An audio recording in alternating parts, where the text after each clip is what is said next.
लोगोफोर नोंथांमोना मैया मोनसे भिडिअ दंमोन आरो बे भिडिअआव नोंथांमोना सानै इउपिपिएल नि गेदेमानि बुंनायखौ खोनासंदोंमोन जायखौ नोंथांमोना खोनासंखाजोब्बाय।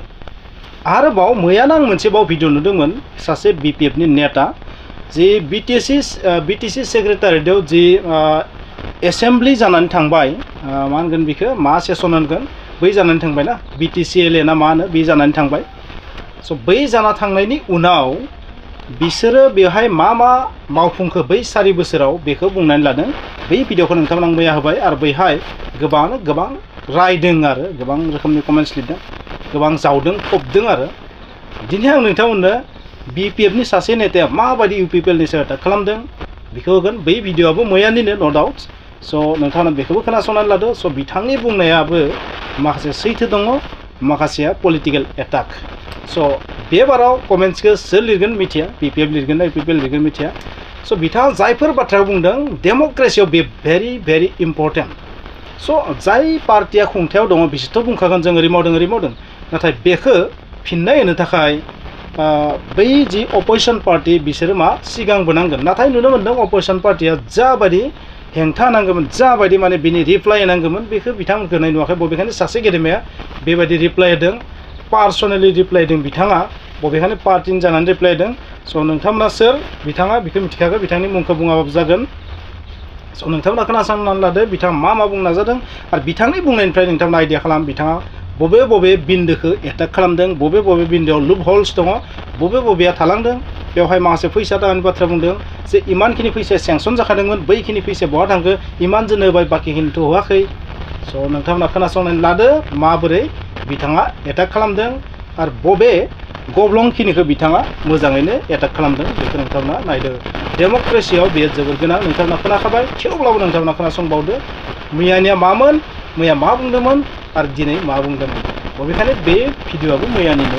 थेवबो नोंथांमोना खोनासंनानै लादो। आरो जोङो मोनसे कुइसन लाबावनाय जादोंमोन जे गोबां समाव बिथांमोना बुंबाय थायो जायफोर बड'लेण्ड मुभमेन्टआव जायफोर मुंख्लं जाबाय, मुंख्लं जानाय न'खरफोरनो माने एककालीन भावे जितु एक्सग्रेजिया 5 लाख करै एक्सग्रेजिया जितु 5 लाख करै होनाय जादों होननानै बिथांमोना बुंदों। जों मोजां मोनदों जायफोर दिनै बिथांमोननो होनो हादों, जों बेखौ मोजां मोनदों। मानोना जों दिनै बिथांमोननि मुंख्लंनि थाखायसो, बिथांमोना गावनि जिउखौ बावसोमनायनि थाखायसो जि मोनसे सुक्ति जानायनि गेजेरजों दिनै गोबां सोरबा EM जादों, सोरबा बिटिसिनि चिफ जादों, सोरबा MCLA जादों, सोरबा MLA जादों।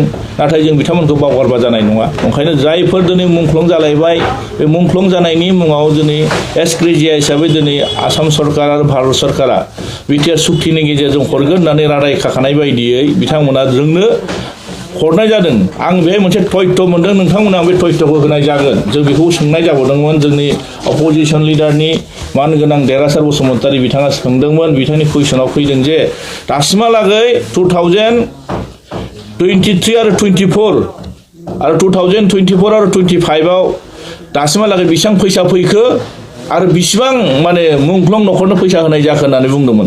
दा बिनि गेजेराव गासै 2023 आरो 24आव गासै 25 कौटि 25 crore अलरेडि हरनाय जादोंमोन। दा 25 crore गेजेराव बिथांमोना जोंनो मोनसे होदों 19 कौटि 55 लाख बिथांमोना बेखौल' होनो हादों। गासै 391 जन 391 जनल'सो बिथांमोना मुंख्लं न'खरनो होनो हादों। अब्ला बाखि फैसाया बबाव थांखो? दा जोंनि गेजेराव मुंख्लंफोर गैलामोन नामा? मा खारननि थाखाय बिथांमोना होनो हायाखै बेखौ स्पष्ट बिथांमोना बुंनो हायाखै। ओरैनो बिथांमोना गावसोर होनाय खोथाखौल' बुङो। फैसाया हरखाबाय, अलरेडि सफैखाबाय, बेखौबो बिथांमोना दिनै होनो हायाखै।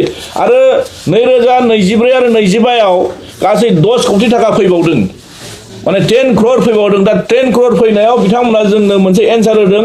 दिनैसिमबो बिथांमोना लिस्टखौ आसाम सरकारनो साबमिट खालायदों, दिनैसिमबो बे फाइनाल एप्रुभ जायाखै। थारमाने बिथांमोना दिनैसिमबो होनो गोसो गैया होननायखौ फोरमायनाय जादों। मानोना दिनै जोंनो बिथांमोना बुङो जे थांनाय 2020आव जानाय सुक्ति मथे माखासे NDP नि 34 बोसोर सोमावसारनायनि गेजेरजों जायफोर 3000निबो बारा अलरेडि मुंख्लं जाबाय आरो बेलटिनि सुक्तिनि गेजेरजों बिथांमोननि नांनाय माने मुभमेन्टआव माखासे बर'फ्रा दिनै 26 जन थैनाय बिथांमोननि गेजेरावबो दिनै माखासे मुंख्लंफ्रा मोनाखै अलरेडि पुलिस भेरिफिकेसन जाबाय बिथांमोनखौ मुंख्लंनानै बिथांमोनखौ सिक्रिटि होनाय जाबाय बिनि गेजेराव दिनै 10 कौटि आरो नैबे गासै माने माखासे थालांनाय 25 कौटिनि गेजेराव 5 कौटिनिबो बारा थालांनाय फैसाखौ दिनै बिथांमोना मानो होनो हायाखै मा खारनाव होनो हायाखै बिथांमोना ना बै मुंख्लंफोरनि सायाव सन्देह दं जों बेखौसो बुंनो नागिरदों बिथांमोना जे बुंनो नागिरो बिथांमोना मुंख्लंफोरनि सायाव भेरिफिकेसन खालामनांगोन होनना बुंबाय थादों नोंथांमोना गभर्नमेन्टआव दङ सरकाराव थानाय आन्दोलनकारि लिडारफोर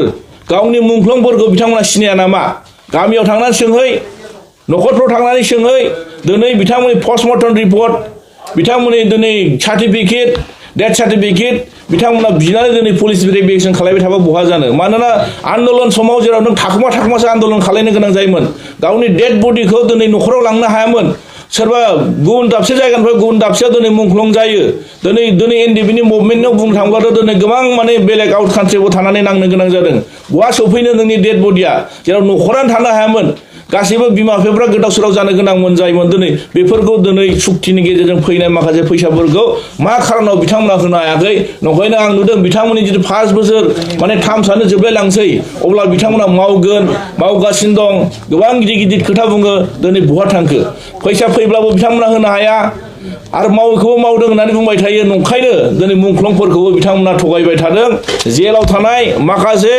माने जोंनि जायफोर जोहोलावफोर दिनै बिथांमोना रानथाब खुथाब दिनै जेलाव दङ बिथांमोननि थाखाय जेबो गैया आरो बेहाय नुनो मोनदों जे दिनै जों नुनो मोनदों बाजेट नर्मेल बाजेट माने बिथांमोना एडिशनेल बाजेट लादों बे एडिशनेल बाजेटआवबो दिनै बिथांमोना जोंनि जायफोर जोहोलावफोर जायफोर आन्दोलनकारि लिडारफोर दिनै बिथांमोना गोबां खस्थ'नि गेजेरजों दिल्ली मुम्बाइ सोरबा बाइक गुबुन जायगाफ्राव दिनै थेला बोनानै जाना दं सोरबा हाजिरा मावनानै जाना दं सोरबा बेमारजों नोरजिया जानानै दं सोरबा कर्टआव थांनो हायाखै माने कर्टनिफ्राय गोबां नटिस फैबाय थादों दिनै बिथांमोना गोबां खस्थ'नि गेजेराव दिनै थांनानै दं नाथाय बिथांमोननि जेबो बे नर्मेल बाजेटआव जेबो एक्सट्रा एडिशनेल बाजेटआव जेबो हमनायबो गैया नंखायनो जों नुदों बिथांमोना गोबां गिदिर खोथा बुङो सान्थिनि खोथा बुङो खौसेथिनि खोथा बुङो मोजां बाथ्रा बुङो मोजां बाथ्रा बुंनायजों लोगोसे बिथांमोननि खामानिया मोनसेबो गोरोबा नंखायनो बेखौ रायजो राजाया बिजिरनांगौ दिनै बिथांमोना दिनै मुंख्लंफोरनि नामावबो थगायो फैसा फैनायखौबो दिनै बिथांमोना होआ